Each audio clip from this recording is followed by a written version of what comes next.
We're live on the 5 a.m. Mester Scrum show today. It's a fun Friday. Hope everyone's doing well. Do a little bit of something different. Kind of show us a way of getting some Scrum Master experience or Agile experience without necessarily having a Scrum team right away. And I turn off the music there. So it's 5 a.m. Mester Scrum show, and I'm Greg Mester, Scrum Master and Agile Coach. And today I want to share a little intro to robotics.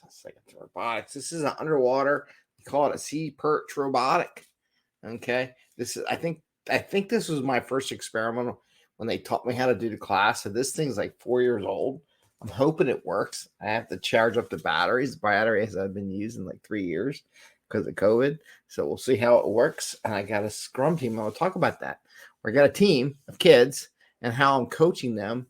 And it's great. And I'm going to talk about the depth of why this is very helpful and very rewarding as an Agile coach and as a person. So we're going to talk about that a little bit today and how you could do something similar to this to practice your skills as an Agile coach in other realms besides coding or IT or a company or whatever. Especially good for those looking for a job. And we're going to do Fortune Cookie Friday. Right, Bubbles? Bubbles is here. Fortune Cookie Friday. Do you need? She's looking for you. Want? I'm gonna pick you up. Oh, there she is. There's the Bubs. She's sleeping. She's a sleepy kitty. Anyway, so what do we do here? We talk about Scrum and Agile in a very practical and tactical way, so you can bring value to your customer, not work crazy hours, have fun along the way. This is part of the fun part where you learn these skill sets, and then you transpose them or share them with others. But here's an interesting thing. People always ask me, well, how do you get people to become agile and how do you do this? I am teaching in subtle ways, Agile and Scrum, those techniques, that framework to this class of what it'd be between fifth graders and eighth graders. So junior high kind of thing. The techniques and tools. They don't know it, but I'm using it with them and having them develop them. Like if you saw my post on LinkedIn the other day, I posted up where I had them develop goals for the team, what they want to achieve, no matter what they are. You know, it doesn't always be so crazy, purposeful, and technocratic, right? Some business-like. And then also how they want to do team norms. Basics things I do with every Scrum team I coach or Scrum Master or whatever is going. I'm doing those two things. What are your goals as a group? What do you want to achieve? And then what are your rules for working together, right? So we did that already. So that was step one. So you can call this sprint zero if you'd like. Another sprint zero thing. Oh, and did I show the robot? Here's the robot. So we're going to talk about this robot a little bit. There's lots of, it's PVC pipe and it's actually going to fall apart in my hands. It's been so long. I don't know if you can see it falling apart there. It's PVC pipe. So they have to cut the PVC, drill some holes so it sinks because otherwise it's a big floating bubble, and put engines and there is a controller box. So they have to learn how to solder. There's a little controller box.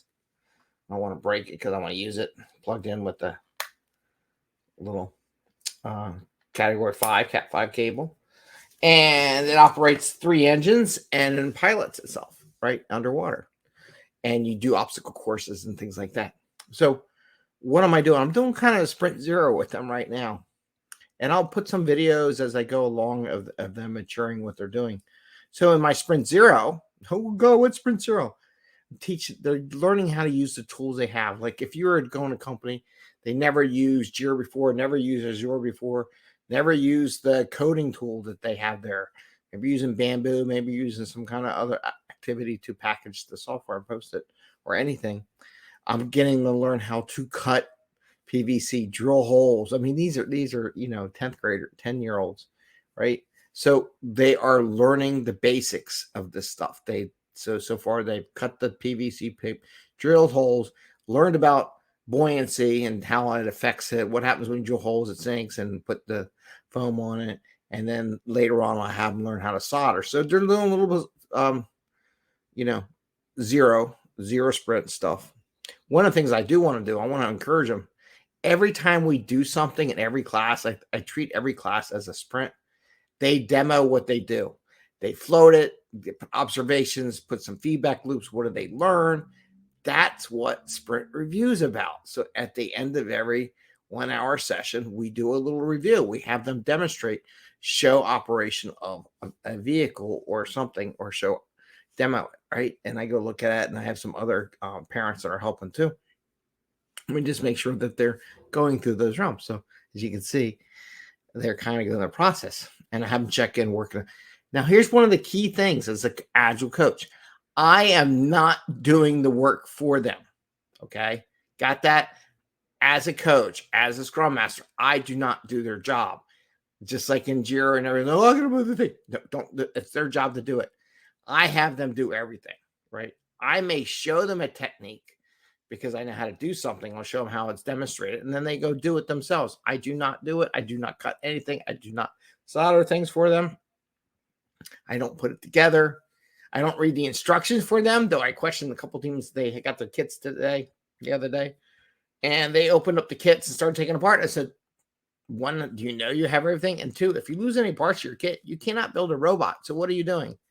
Right? And they're like, well, I don't know what everyone else is doing. You're standing right there, right? So it's accountability. I'm trying to get them to learn as a group and not make excuses for things not to happen. So I'm coaching them along the way. But what's really fun about this is that it only takes an hour of my day or my week to go do this. So and I wish more companies would do this, to be honest with you, encourage their developers, their managers to go work with teams of kids and coach them. And what we do as an agile thing, not do the work. And it's great practice because you know how much people resist. Oh, I'm going to move it in Jira. I'll take care of this for them. I'll do this for the team. No, get the team, get everyone on the team. This is great practice. I am not their mom I am their mom and dad, but I'm not their mom and dad. And they have to do it themselves. And I'm encouraging them where I see so many parents or managers. Well, I'll do that for you. I'll tell you how to do it. I'm not going to tell you how to do it. They're like, how many holes they put in? I don't know. You determine. I said, I just want you to put some holes. You all figure out how you want to put those holes. How long do I cut the pipes? I'm not putting any boundaries. You can make it 20 feet long, but is it going to fit in this big giant plastic tub we have over here for you to float it? There's some limitations. I want to have them observations and things like that to share with them. So this is just like a scrum master. This is like a servant leader where you help them progress, but you don't limit their ability to do it. And some teams came up very simple designs, a little square thing they floated. Some had some rectangles with parts going in the middle, and some were bigger, some were smaller, but they all did it, right? They did it themselves. And so that was good. I just got to remember to take pictures as we go because I want to share the pictures with the parents because that way the parents can see how the kids are progressing. So that's one thing. Document, take pictures, videotape. So you have some reference to share with other stakeholders because the stakeholders in this case are the parents, right? They're stakeholders to this whole process, So I want to make sure the stakeholders can see the progress that the team is doing every week. I didn't take much pictures, but we'll get there. I'll take pictures next week. But I want to share that with the stakeholders. So as you can see, I'm developing a whole Scrum process, a whole agile process of developing product with a bunch of fifth graders through 5th, 6th, 7th, and 8th, right? Junior high. And have them learn this agile technique. And I'm doing this without really me telling them what to do. So that's the thing. You learn here the great way to practice this thing so that when you go back in the office, you can practice what you preach, right? So this is one of the things. So I wanted to share that with you. It's a fun thing to do. I really encourage everyone. I hope people talk to their companies more about freedom because I'm, as a contractor, to be honest with you, I take the hour off. You don't pay me for the hour, so you're not losing any money, and the teams are fine that I'm not there for that 1 hour. There's always other stuff to do. It's not going to hurt. And I will say this as a project manager, program manager, if your company is worried about 1 hour in a week that you're not working on something, you're going to be late. I said it. If you're worried about an hour during an entire week, you're going to be late to delivering your product. You're already started behind schedule and you're going to be late. So that's just one thing when people tell me that. I said, then you're going to be late because you started too late and you waited and screwed around and you really need to work on your agile capability. That's why I'm here. Let's get really true agile. If you're going to worry about an hour, now I'm on a rant. Anyway, so have some fun. do this. I'll send some pictures. Here's it's called Sea Perch. It's a thing that the Navy Department program helped develop for kids to teach them about robotics. And my plan at some point in time is to run this in the river. So we'll put this in the Delaware River. I'm really hoping that they take this basic design and grow upon it and expand capability, which is very agile and thought process. I want to put a camera on it so you can put it on the water and videotape the fish and the trash and the bikes and everything are buried in the Delaware River here in Philadelphia. So we'll see how it goes. And with that, let's do Fortune Cookie Friday. Yay, Fortune Cookie Friday. What's the fortune? And Bubbles, apparently Bubbles likes cookies. She likes her fortune cookie. So she's sitting there staring at me while I open up the fortune cookie. She's like, ooh, what you gonna do with that cookie? Because if I leave this cookie out on my desk, it will be gone on the floor somewhere because someone's going to steal it. So this is what the Agile accountants have to say about this show today, or Agile, or things we talked about. Do we do numbers? We can all use some lucky numbers. 3, 21, 9, 7, 19, and 41. 3, 21, 9, 7, 19, and 41 are the lucky numbers according to the fortune cookie. Here's a good. It could be better, but it's good enough. It could be better, but it's good enough. Just like I was talking about. I just said we wanted the float thing. It's got to fit in the bucket. They decided how they want to do it. I said it's good enough. Whatever they want to do, it's good enough. It meets what we want. Could it be better? Could it be sophisticated and painted and all kinds of elaborate colors and do that and be slick and do all kinds of fancy curves and stuff like that? Yes. But does it need to be? No. It just needs to get them to the next level as we progress. At some point, it has to look like the one I just showed you, but that's in the future. So it's good enough for now. Anyway. All right, so that's the fortune cookie. I want to wish everyone happy scrumming today. Enjoy the weekend, and don't listen to your 10-year-old when they tell you what teams to pick in a playoff football game, because you're not going to do well. But I don't know. It's all luck anyhow. So with that, I say have a great day. See you tomorrow. Tomorrow Saturday. See you on Monday. You might see some posts. I'm going to take that. I got to get a hold of the people for the meetup.com we did, and I'm going to post up some materials. And what do we got here? Mitch. Hey, Mitch. How are you doing, Mitch? Anything good? Hey, you got a hey, Greg from Mitch Goldstein. I know there's a delay. I'm going to put you up there. So Mitch is there. He's saying, hey, Greg. You want anything you want to add? We'll see. Want to add anything?